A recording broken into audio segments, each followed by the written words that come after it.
श्री सद्गुरुदेव नमः। महाराज श्री कहते हैं कि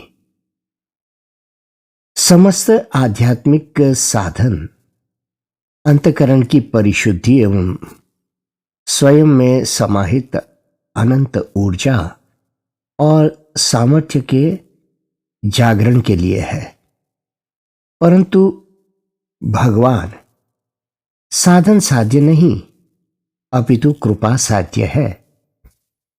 अतः अपने अंतकरण को निष्काम व अहंकार से मुक्त रखे। अहंकार त्यागने वाले ही महापुरुष होते हैं। अहंकार पर विजय सत्संग से ही प्राप्त हो सकती है। जिसके जीवन में धर्म आ जाए उसके जीवन में क्लेश नहीं हो सकता।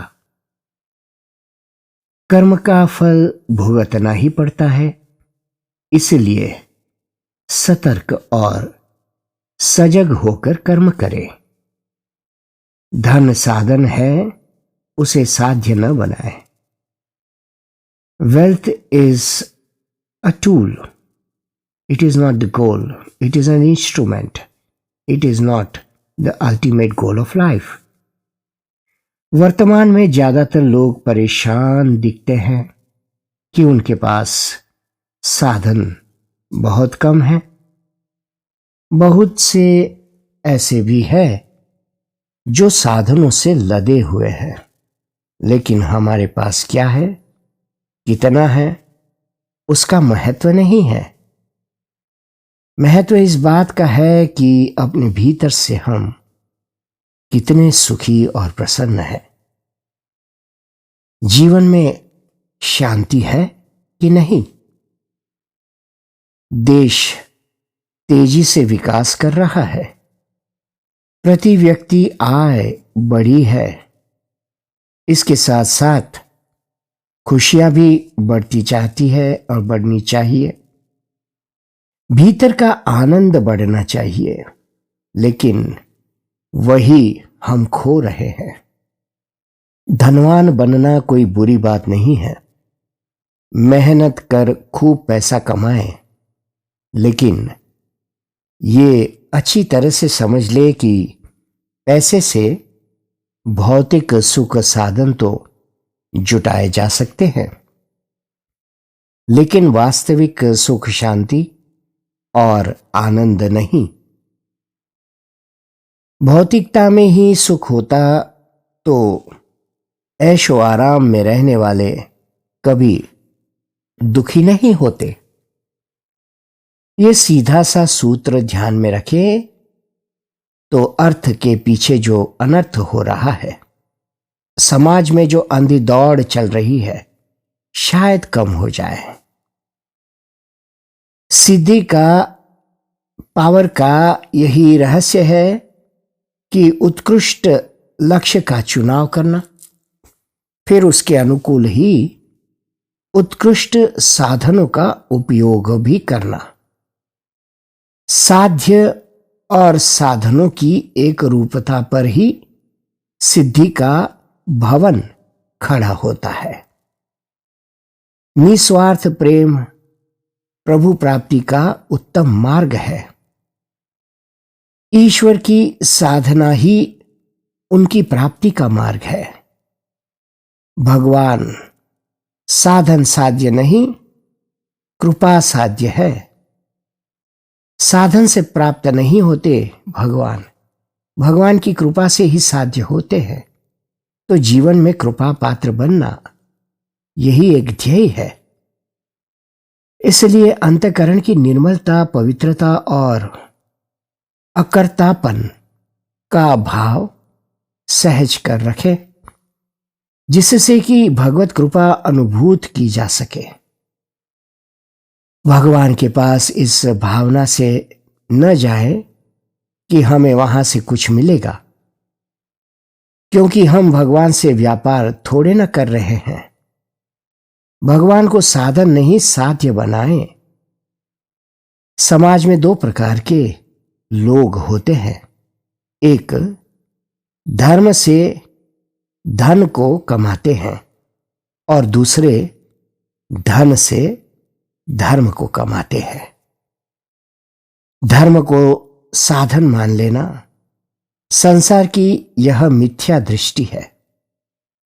धर्म को धंधा नहीं, अपितु धंधे को धर्म बनाए। सम्यक दृष्टि की पहचान है कि दूसरे में केवल गुण देखे और अपने में गुणों को ढक ले एवं अपने अवगुण देखे। जिस दिन हमें अपने गुण दिखाई देने लग जाए, उस दिन समझना कि हम पतन के गलियारे में खड़े हैं। उस दिन से हमारा विकास रुक जाएगा।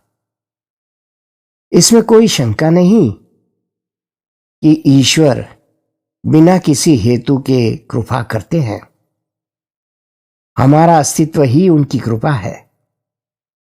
यदि गहराई से देखें तो ईश्वर ही जीव रूप में खेल खेल रहा है।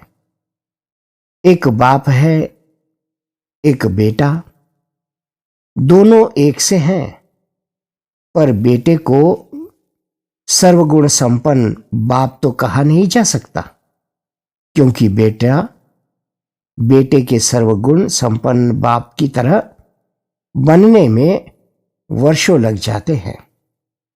यही स्थिति जीव और परब्रह्म परमात्मा की है।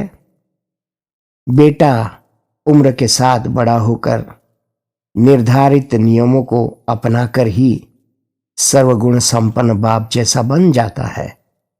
ठीक उसी प्रकार जीव भी निर्धारित नियमों को अपनाकर ईश्वर जैसा हो जाता है। साधन और साध्य की एक रूपता में ही सिद्धि निहित है। जैसे साधन होंगे वैसे ही साध्य परिणाम में मिलेगा। मंजिल पर पहुंचना इस बात पर निर्भर करता है कि यात्री पथ को कैसे पूरा करता है। राह चलना ही मंजिल को प्राप्त करना है। भली प्रकार अध्ययन करना ही परीक्षा में सफलता का जनक है और दोनों मिलकर सिद्धि बनते हैं। साध्य की ओर बढ़ने की हमारी प्रगति ठीक उतनी ही होगी जितने हमारे साधन शुद्ध होंगे। गीताकार ने भी साधन क्रिया पर जोर देते हुए कहा है, स्वकर्मणा तमभ्यर्च्य सिद्धि विदन्ति मानवः। जो व्यक्ति सच्चाई के साथ अपना कार्य करता है उसे ही सिद्धि मिलती है।